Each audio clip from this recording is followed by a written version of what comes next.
Thank you, Mr. Chairman. I welcome all of our superintendents. I want to be absolutely clear. The Trump administration's attacks on diversity, equity, and inclusion in our military and our military service academies are not just misguided, they are dangerous. These efforts weaken our armed forces, ignore our history, and undermine the very principles that make our military the most capable in the world. The claim that DEI initiatives somehow detract from combat readiness is not only false, but flies in the face of decades of evidence. Diversity is not a distraction. It is our strategic advantage. The Department of Defense itself has repeatedly affirmed that a diverse force is a stronger force. Even the conservative Supreme Court, in its disastrous ruling on affirmative action, recognized that military academies have, quote, potentially distinct interests, end quote, in maintaining a diverse officer corps. And a federal district court recently in Maryland said just that, ruling that the Naval Academy's limited use of race in admissions was constitutional, citing a compelling national security interest in officer diversity.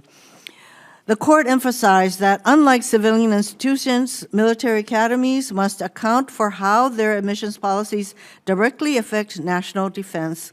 And why is that? Because diversity in leadership is not an ideological preference, it is a strategic imperative. Because the ability to lead diverse units, work with international allies, and maintain cohesion within the ranks is not an optional skill, it is a necessity. In other words, having an officer corps that represents the country it protects and the people it leads is a force multiplier, which gives our armed forces an advantage over our adversaries. Yet instead of embracing this reality, we see efforts to erase and dismantle the very programs that help us build this capability. West Point has disbanded a dozen cadet clubs that supported women, LGBTQ plus students, and racial minorities. The Air Force removed a documentary in their basic military training curriculum on the Tuskegee Airmen, black pilots who had to fight two wars, one against the Axis powers and one against the racism in their own country. And the Army, in a so-called, quote, digital content refresh, end quote, accidentally erased the history of the 442nd Regimental Combat Team, the most decorated unit in U.S. military history, composed entirely of Japanese Americans who fought bravely while their families, 120,000 Japanese Americans, were incarcerated in internment camps back home. This is unacceptable and disrespectful to our brave veterans. I'll say that again. The Army took down a page honoring a unit that fought valiantly to prove their loyalty to a country that had imprisoned their families back at home, reinstating the page only after public outcry. If Secretary Hicks's message to the forces, he claims to be committed to warfighters, he claims to care about warfighting ethos and lethality. If Secretary Hick and President Trump are proud of our warfighters, then why are they erasing their legacy? This hypocrisy is not just offensive, it is a betrayal of our service members and their sacrifices. It is no coincidence that the same voices attacking DEI today are the ones who stood silent when women in the military were fighting for equal opportunities, when LGBTQ plus service members were forced to hide who they were, and when racial minorities were systematically denied leadership opportunities. This is not about merit. It is about rolling back progress under the guise of readiness and lethality. Our military academies are supposed to be developing leaders of character. You all testified to that.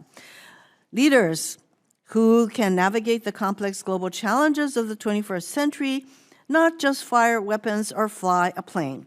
Leaders who can foster trust and cohesion with diverse units, who can engage with international allies, and who can uphold the values of democracy and equality that we send them to defend. The Department of Defense itself has argued that diverse leadership is a, quote, national security imperative, end quote. Yet we are watching as this administration systematically dismantles every effort to ensure that our officer corps reflect the America it serves. This is not just a political talking point, it is a strategic failure in the making. To the superintendents and leaders here today, you oversee the comprehensive training and education of our future military leaders. You are responsible for ensuring that our armed forces remain the best in the world, not just in combat effectiveness, but in leadership, character, cohesion. I urge you to stand firm. Do not allow anti-DEI policies to undermine the very fabric of our national security. Do not allow President Trump and Secretary Hegseth to erase history by dividing what we know to be facially true. The strength and future of our military depends on it. Mr. Chairman, I would like to include in the record of this hearing this list of words that the New York Times printed as words that are disappearing in the new Trump administration, and there are words like biases, diverse groups, equal opportunity, immigrants, injustice, victims, women, females, blacks. 3 pages worth of words that are no longer welcome in this administration. I would like this list to be included in the record of this hearing. So entered. Thank you. Thank you, Mr. Chair. Thank you, Senator Hirono. Senator Scott.